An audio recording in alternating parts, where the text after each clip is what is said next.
ముందుగా ముఖ్యాంశాలు. ఏబీవీపీ ఆధ్వర్యంలో ప్రశాంతంగా ముగిసిన పాఠశాలల బంద్.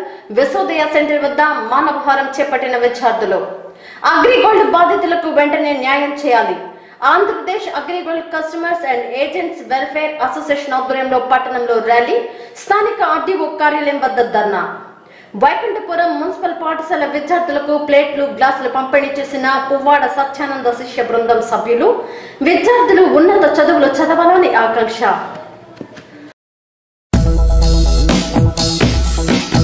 ప్రైవేటు పాఠశాలలో అధిక ఫీజులు నియంత్రించాలని డిమాండ్ చేస్తూ ఏబీవీపీ ఆధ్వర్యంలో చేపట్టిన బంద్ ప్రశాంతంగా కొనసాగింది. స్థానిక వెంకటనగర్ విశ్వోదయ పాఠశాల వద్ద విద్యార్థులు మానవహారంగా ఏర్పడ్డారు. దీంతో కొంతసేపు ట్రాఫిక్ అంతరాయం ఏర్పడింది. రాష్ట్రంలోని ప్రభుత్వ పాఠశాలలో విద్యా బలోపేతం చేయాలని ఈరోజు రాష్ట్ర ప్రభుత్వం ఏబీవీపీ డిమాండ్ చేసింది. అదేవిధంగా విద్యార్థులని యుద్ధ ప్రాతిపదికగా చేయాలని చెప్పి ఈరోజు ఏబీవీపీ డిమాండ్ చేసింది. ఈరోజు అనేక మంది విద్యార్థులు మానవహారాన్ని నిర్వహించడం జరిగింది. విద్యార్థులను అమలుపరచాలా, ఏబీ పోస్టులు భర్తీ చేయాలా, టీపీటీఓ పోస్టులు భర్తీ చేయాలా, అదేవిధంగా ఎంఈఓ పోస్టులు 536 భర్తీ చేయాలని చెప్పి ఈరోజు ఏబీవీపీ డిమాండ్ చేయడం జరిగింది. ఏరియా వైద్యశాల ఆవరణంలో ఉన్న ల్యాబొరేటరీకి పరీక్షల కోసం వచ్చే రోగులకు ఇబ్బందులు తప్పడం లేదు. రక్త, గళ్ళ, మూత్ర పరీక్షల కోసం నిత్యం కావలి పరిసర ప్రాంతాల నుండి ఎంతో మంది ప్రజలు ఇక్కడికి వస్తుంటారు. గతంలో ల్యాబొరేటరీకి ఎదురుగా ఉన్న టాయిలెట్ రూమ్లను మూసివేయడంతో రోగులకు ఇబ్బందులు తప్పడం లేదు. ప్రధానంగా మహిళలు ఇబ్బందులకు గురవుతున్నారు. అధికారులు స్పందించి సమస్యను పరిష్కరించాలని పలువురు కోరుతున్నారు.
కస్టమర్స్ ఆత్మహత్యలకు ప్రభుత్వం బాధ్యత వహించి నష్టపరిహారం అందజేయాలని డిమాండ్ చేశారు అగ్రిగోల్డ్ బాధితులు.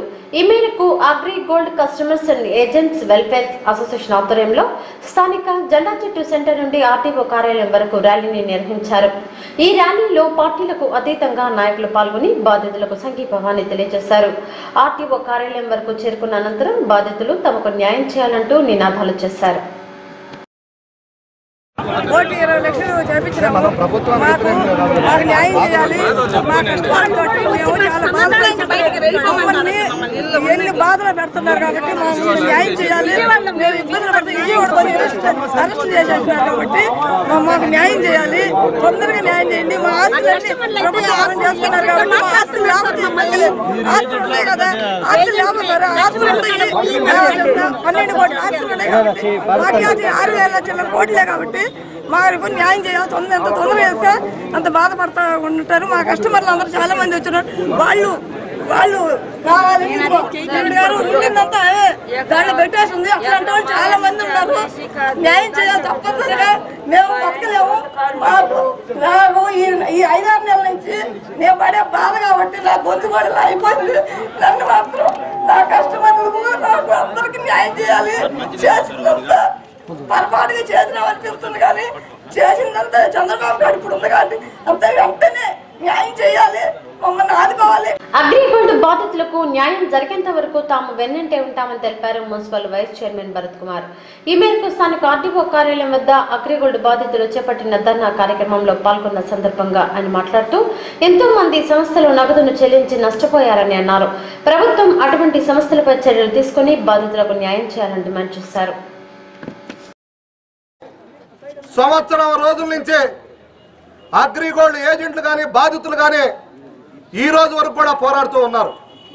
కానీ ఇంతవరకు ఎలాంటి చర్య తీసుకోకపోగా ప్రభుత్వం వారు 14 కంపెనీలకు సంబంధించి ఒక బోగస్ కమిటీని వేయడం జరిగింది. ఎవరైతే కోరుకున్నారో, ఎవరైతే న్యాయం కావాలన్నారో, ఎవరైతే మాకు అన్యాయం జరుగుతుందన్నారో, ఎవరైతే మమ్మల్ని ఇళ్ల దగ్గర ఉంచలేదు, మా భార్యలు మా పిల్లలు మేమందరం ఆత్మహత్య చేసుకొని చనిపోయే పరిస్థితి ఉందని చెప్పుకుంటున్నారో వాళ్ళ యొక్క బాధలు వినకుండా కావాలని ఈ యొక్క 14 కమిటీలని 14 యొక్క గ్రూపులను కలపడం అనేది చాలా దారుణమైన విషయం. మేము తీవ్రంగా ఖండిస్తూ ఉన్నాం. అగ్రిగోల్డ్ కస్టమర్స్ యొక్క పేదల సొమ్ముని వెంటనే వాళ్ళకి ఏర్పాటు చేయాలని చెప్పి కోరుతూ ఉన్నాం. వాళ్ళందరి డబ్బులు కూడా సక్రమంగా వారికి అందాలంటే ప్రభుత్వం ద్వారా ప్రభుత్వం కమిటీ, అదేవిధంగా ఇక్కడ ఉన్నటువంటి సీనియర్ ఏజెంట్లు డైరెక్టర్లు కొంతమంది ఉన్నారు, వాళ్ళందరినీ కూడా కమిటీలో వేసి కొంతమంది కొన్ని రాజకీయ పక్షాలకు సంబంధించినటువంటి నాయకులు కూడా ఈ కమిటీలో వేసి వాళ్ళందరూ కూడా భాగస్వాములు చేసి ఈ యొక్క పేద ప్రజల యొక్క డబ్బుని చెల్లించాలని చెప్పి కూడా కోరుకుంటూ ఉన్నాం. అగ్రిగోల్డ్ సంస్థలపై రాష్ట్ర ప్రభుత్వం చర్యలు తీసుకుని బాధితులకు న్యాయం చేయాలని డిమాండ్ చేశారు YSRCP municipal floor leader Kalamalapudi Narayana. ఈ మేరకు స్థానిక ఆర్టీఓ కార్యాలయం వద్ద అగ్రిగోల్డ్ ఏజెంట్స్ బాధితులు చేపట్టిన ధర్నా కార్యక్రమంలో భాగంగా ఆయన మాట్లాడారు. ఈ రోజు అగ్రిగోల్డ్ బాధితులకి 20 సంవత్సరాలు వాళ్ళు కష్టపడి ఈ సమస్యని ఇంత దూరం తీసుకొచ్చి ఈ ఏజెంట్లు కానీ, ఈ లబ్ధిదారులు కానీ, ఈ కస్టమర్లు కానీ అన్ని తీసుకొస్తే వాళ్ళు ఒక చిన్న కుటుంబం నుంచి ఒక పెద్ద కుటుంబానికి ఎదిగి వాళ్ళు అంతా పట్టుపంచులు వేసుకొని తిరిగే రోజులకు వచ్చారు. ఈ అవాస్ రామారావు కానీ, అవాస్ శ్రీనివాసులు కానీ వీళ్ళంతా కూడా ఈరోజు వేల కోట్లలో వాళ్ళ కాడ డబ్బు ఉంది. ఈ డబ్బు ఏమైంది అనేది ఈ రోజుకి ప్రశ్నించిన పాపాన ఎవరు కూడా పోలేదు. రాష్ట్ర ప్రభుత్వం దీంట్లో చాలా అలసత్వం ఉంది. దీంట్లో ఒక నగ్న సత్యం ఒకటి ఉంది. కేవలము వీళ్ళ ఆస్తులని ఈ రాజధానికి కావాలని వాటిని స్వాధీనం చేసుకోవాలని దీంట్లో పెద్దబాబు చిన్నబాబు చేస్తున్నటువంటి కుట్రలో ఒక భాగమని మేము వైఎస్ఆర్సీపీ తరఫున గంటాపదంగా చెప్తూ ఉన్నాం. ఎందువల్లంటే చంద్రబాబు నాయుడు గారు ఎన్నో తెలివితేటలతో చేసేటువంటి ఈ అయినటువంటి వ్యవహారాల్లో ఈరోజు ఇన్ని కోట్లతో ఇన్ని ఆత్మహత్యలతో ఇక్కడ నలిగి సతమతమవుతున్న ఈ పేద ప్రజల విషయం పట్టించుకోకుండా ఎక్కడో జరుగుతున్న ఎమ్మెల్సీ ఎలక్షన్లోకి వాటికి పట్టించుకొని ఆ డబ్బు పంపించేది తెలుస్తుందే కానీ ఇవాళ హాయ్లాండ్ విషయంలో అయితేనేమి, ఆ పక్కన ఉన్నటువంటి పొలాలు అయితేనేమి చిన్నబాబు గారికి మన మురళీమోహన్ ఎంపీ గారికి వాళ్ళందరూ కూడా దాని మీద కళ్ళు పడ్డాయి.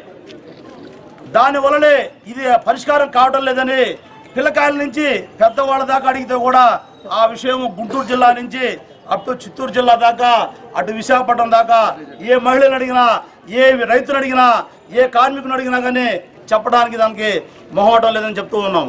ఈ పేదవాడు వాడు 1,00,000 రూపాయలు వాడు బిడ్డ పెళ్ళికో వాడు బిడ్డ చదువుకో దేనికో దానికి ఆ స్థలం అమ్మిన దాని తాలూకు కష్టం చేసిన తాలూకు ఏదో తాలూకు వేసి వాళ్ళకి పెనాల్టీలు పడతాయనే ఉద్దేశంతో టయాన్ని కట్టిన బాపతులు ఎన్నో ఉన్నాయి.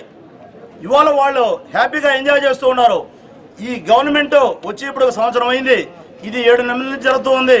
1 ఇయర్ నుంచి బ్యాక్ అవుతా ఉంది. ఎలాంటి డబ్బులు ఇవ్వటం లేదు. ఇవన్నీ తెలుసు కదా. ఈ తెలిసినప్పుడు ఈ డబ్బులు ఇవ్వడానికి మనం ఎందుకు చర్య తీసుకోకూడదు? ఈ పేద ప్రజలు ఓట్లు ఎవరికైనా ఏ పార్టీ వాళ్ళకైనా వేయచ్చు, ఎవరికైనా వేయచ్చు. ఈ గవర్నమెంట్ చేసి సత్వరం చర్య తీసుకోవాలి. కావలి రూరల్ మండలం కొన్నదిండిలో ఉన్న మండల ప్రజా పరిషత్ ప్రాథమిక పాఠశాల భవనానికి ప్రహరీ లేకపోవడంతో విద్యార్థులు ఇబ్బందులు గురవుతున్నారు. పశువులు పాఠశాల ఆవరణలోకి వస్తూ ఉండడంతో ఇబ్బందికర పరిస్థితి ఏర్పడిందని విద్యార్థులు అంటున్నారు. దీనికి తోడు భవనం శిథిలావస్థకు చేరి ఉండడంతో ఎప్పుడు ఏ ప్రమాదం జరుగుతుందోనని అటు విద్యార్థులు ఇటు ఉపాధ్యాయులు ఆందోళన వ్యక్తం చేస్తున్నారు. అధికారులు స్పందించి పాఠశాలలో ఉన్న సమస్యలను పరిష్కరించాలని గ్రామస్తులు కోరుతున్నారు. The poor people voluntary organisation ఆధ్వర్యంలో స్థానిక బాలకృష్ణారెడ్డి నగర్లో సుమారు 100 మంది మహిళలకు చీరలను పంపిణీ చేశారు. ప్రపంచ వితంతుల దినోత్సవాన్ని పురస్కరించుకొని ఏర్పాటు చేసిన ఈ కార్యక్రమంలో వితంతు వివక్ష విముక్తి ఉద్యమ సమైక్య పోస్టర్లను విడుదల చేశారు. ఈ కార్యక్రమంలో the poor people voluntary organisation అధ్యక్షులు చేవూరు చిన్న, గౌరవ అధ్యక్షులు ఖాదర్ బాషా, కృష్ణం రాజశ్రమ కళ్యాణ మండపం అధినేత సత్యం, పాఠశాల ప్రధానోపాధ్యాయులు రషీద్ తదితరులు పాల్గొన్నారు. మన సమాజంలో ఎంత గౌరవం ఉన్నది, కానీ ఆ గౌరవాన్ని కేవలం ఒక్క మాటలో వితంతు అనే మాటతోటి సమాజానికి దూరం చేస్తున్నారు. అదే విధంగా అంటే మనకి ఒక ఆడపిల్ల పుట్టిన దగ్గర నుండి తల్లిదండ్రులు ఎంతో ప్రేమతోటి ఆప్యాయంతోటి బిడ్డని దగ్గర తీసుకుంటూ వాళ్ళకి అవసరమైనటువంటి వాళ్ళకి ఇష్టమైనవి కూడా ప్రతి ఒక్కటి చిన్న వయసు నుండే పూలు కానీ గాజులు కానీ అలాంటి అలంకారప్రాయంగా ఎటువంటి వస్తువులు ఉన్నాయో ఆ దుస్తులు ఉన్నాయో అలాంటివి చిన్న వయసు నుండి అలవాటు చేసుకుంటూ పెద్ద అయిన తర్వాత కూడా అదే అలవాటు వాళ్ళకి కల్పిస్తున్నారు. ఒక మహిళకే అది అదృష్టం. అది అంటే మగవారి కంటే కూడా ఆడవాళ్ళకే ఆ అదృష్టం ఉంది. అలంకారప్రాయంగా ఉండటం ఆడవాళ్ళకి అదృష్టం ఉంది. కానీ మధ్యలో వివాహం అయిన తర్వాత భర్త కేవలం తాళిబట్టుతోనే భారీగా సగభాగం చేసుకుంటారు, అర్థంగా చేసుకుంటారు. తర్వాత భర్త చనిపోయిన తర్వాత మనం ఏమైతే అలంకరించుకుంటున్నామో మహిళలు అలాంటివి అన్నీ కూడా ఆ కోరిక లేకుండా ఇంకా మహిళకి దూరం చేస్తున్నారు. కేవలం భర్త ఉంటేనే పూలు గాజులు బొట్టు అనేది సాంప్రదాయంగా ఏ హిందూ సాంప్రదాయంలో కానీ ఏ క్రిస్టియన్ సాంప్రదాయం కానీ బౌద్ధ సాంప్రదాయం కానీ ముస్లిం సాంప్రదాయం కానీ దేంట్లో కూడా భర్త చనిపోతే తీయాలని దేంట్లో లేదు. మనం భర్త చనిపోగానే పూలు గాజులు తీయాల్సిన అవసరం లేదు. మనకి మొట్టమొదటిగా చిన్న వయసు నుంచి ఏ విధంగా ఉందో అదే విధంగా తీసుకురావాలనే ఆలోచనతో మేము దీన్ని ఇక్కడ మొదటగా మేము ఈ కార్యక్రమాన్ని ఏర్పాటు చేసాము. నెక్స్ట్ ఇంకోటి ఏంటంటే దీన్ని ఇప్పుడే అమలు పరచాలంటే చాలా కష్టం. ఎందుకంటే మన సమాజంలో బాగా లోతుగా నానుకుపోయింది ఈ మూఢనమ్మకం అనేది. సో ఈ మూఢనమ్మకాల్ని మనం పక్కన పెట్టాలంటే ఒక మహిళ వల్లే అవుతుంది. మహిళలు ఎప్పుడైతే చైతన్యవంతులయ్యి ఇలాంటివి జరగకూడదని ఆలోచన వస్తుందో అదే విధంగా ఈ మార్పు కూడా వస్తుంది. మూఢనమ్మకాల కారణంగా సమాజంలో వితంతువులపై ఉన్న చిన్న చూపు విడనాడాలని అన్నారు వికలాంగుల సేవా సంఘం గౌరవ అధ్యక్షులు ఎస్కే ఖాదర్ బాషా. ఈ మేరకు స్థానిక బాలకృష్ణారెడ్డి నగర్లో the poor people voluntary organisation ఆధ్వర్యంలో చేపట్టిన కార్యక్రమంలో భాగంగా ఆయన మాట్లాడారు. ఈ సమాజంలో మూఢనమ్మకాలు మితిమీరిపోయాయి, తాండవిస్తున్నాయి. ప్రతి చిన్న విషయానికి ఏదో ఒక సాగు చూపిస్తూ ఇది మంచిది కాదు, ఇది మంచిది, ఇది చెడ్డది అని చూపించడం, జనాల్లో భయకంపితులు చేయడం నికృష్టంగా తయారైనటువంటి సమాజం. ఇప్పుడు భర్త చనిపోతే మరి ఆమె స్థితి బాగలేకనో దేవుడు చిన్న చూపు చూసో లేకపోతే స్థితిగతులు బట్టో భర్త చనిపోతే ఆమెకు అన్ని త్యజించినట్టేనా? ఆమె సమాజంలో గౌరవం లేనట్టేనా? ఈ సమాజంలో విలువ లేనట్టేనా? ఒక ఎమ్మెల్యేనో లేకపోతే మంత్రినో లేకపోతే జిల్లా చైర్మనో ఒక సర్పంచో భర్త చనిపోయిన వ్యక్తిని ఎన్నుకోవటం లేదా? ఎన్నుకున్న తర్వాత వాళ్ళ మాట నెగ్గట్లేదా? వాళ్ళు ప్రారంభోత్సవాలు చేయట్లేదా? వాళ్ళు టెంకాయలు కొట్టట్లేదా? దేవుడి పూజలు చేయట్లేదా? మరి వాళ్ళ లేని విలువ, వాళ్ళ లేని గౌరవం మీకు లేదా? ఎందుకు లేదని నేను ప్రశ్నిస్తున్నా. ప్రభుత్వం చిన్న చూపు చూస్తుంది. ప్రభుత్వం చాలా చిన్న చూపు చూస్తుంది వితంతువుల్లో. రోజు ఈ పూర్ పీపుల్స్ ఆర్గనైజేషన్ ద్వారా వితంతువులకి వాళ్ళకు కూడా మేము కూడా ఈ సమాజంలో మనుషులమే, మాకు గౌరవం ఉంది, విలువ ఉంది, మేము అన్ని రంగాల్లో రాణించగలము, మేము అన్ని రంగాల్లో అగ్రతో పోటీ పడగలము అనే ఒక ధైర్యాన్ని మీలో కల్పించడం కోసంగా ఈరోజు పూర్ పీపుల్స్ ఆర్గనైజేషన్ అధ్యక్షుడు అది చిన్న ముందుకు వచ్చాడు. నిజంగా అతన్ని చాలా మనం అభినందించాల్సిన విషయం.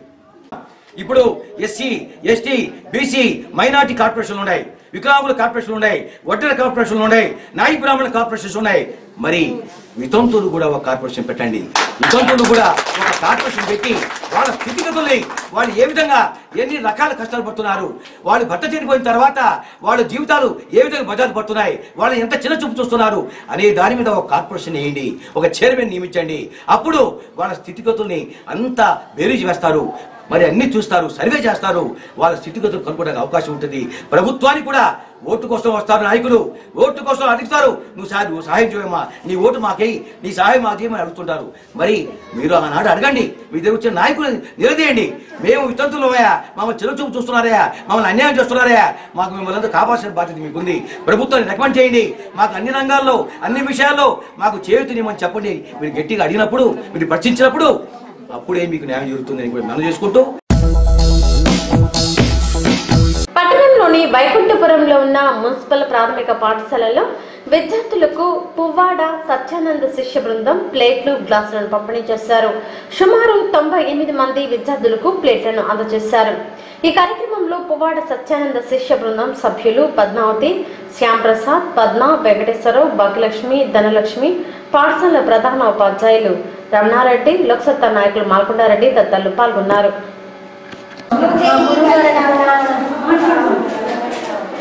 ఆ గురువు గారైన పువ్వాడ సత్యానంద గారి ఆశీస్సులతో మేమందరము ప్రతి సంవత్సరం వీధి పిల్లలకి ఏదన్నా సహకారం చేస్తూ ఉన్నాము. దానికోసంగా ఇవాళ మనం వీళ్ళకి ప్లేట్, గ్లాసులు, పెన్సిల్, పెన్ను, రబ్బర్ అవన్నీ వాళ్ళకి వితరణ చేశాము. దానికి చేసేదానికి సహకరించిన మా ఈ ప్రధాన ఉపాధ్యాయులకి వారికి అందరికీ మేము ధన్యవాదాలు చెప్తున్నాము. ఈరోజు మున్సిపల్ ప్రాథమిక పాఠశాల వైకుంఠపురంలో పువ్వాడ సత్యానంద గురువు గారి శిష్య బృందం పశుమతి పద్మావతి మేడం గారు, అదేవిధంగా శ్యాంప్రసాద్ గారు, విశ్వనాథన్ సుధా గారు, కృష్ణప్రసాద్ గారు, అదేవిధంగా పద్మ, చేకూరు వెంకటేశ్వరుడు గారు, భగవారపు శిరోజన్ గారు, పశుమతి లలిత గారు, పశుమతి భాగ్యలక్ష్మి గారు, ధనలక్ష్మి గారు, నాగమణి గారు, వీళ్ళంతా కూడా శిష్య బృందం.